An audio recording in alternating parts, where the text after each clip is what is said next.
become a symbol of cooperation and interaction between the English colonists and the Native Americans. Although many consider this feast to be the very first Thanksgiving celebration, it is actually a very long tradition.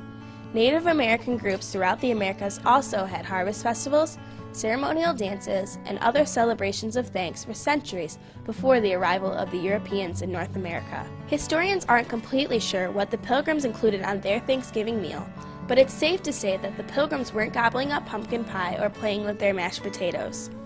In fact, many of the foods we consider Thanksgiving staples probably weren't on the Pilgrims' menu.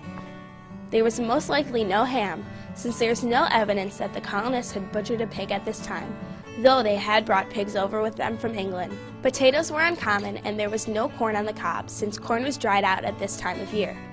There was no cranberry sauce, since the colonists had no sugar. There wasn't even a recipe for pumpkin pie.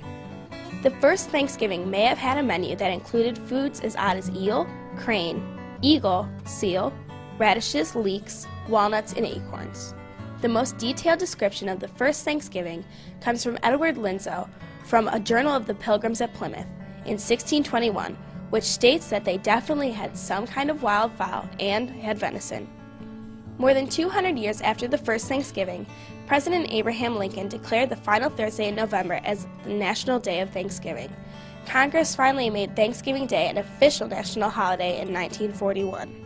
The National Turkey Federation estimated that 46 million turkeys, 1/5 of the annual total of 235 million consumed in the United States, were eaten at Thanksgiving, and nearly 88% of Americans said they eat turkey at Thanksgiving.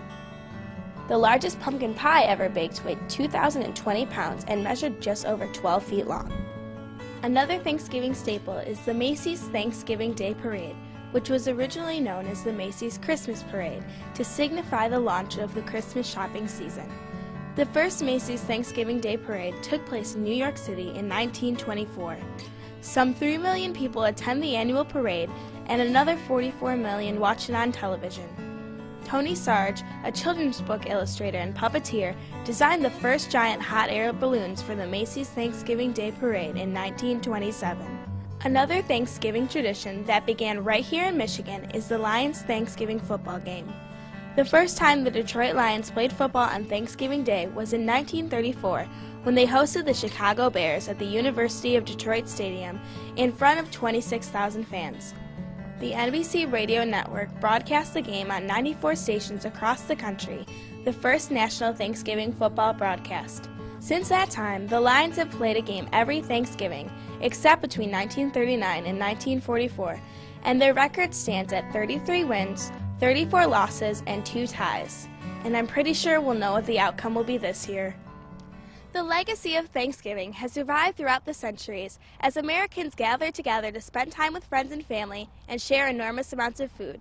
In our fast-paced lives, it is a great thing to set aside time to be grateful and give thanks. For Bass City Beat, I'm Michelle Allwert.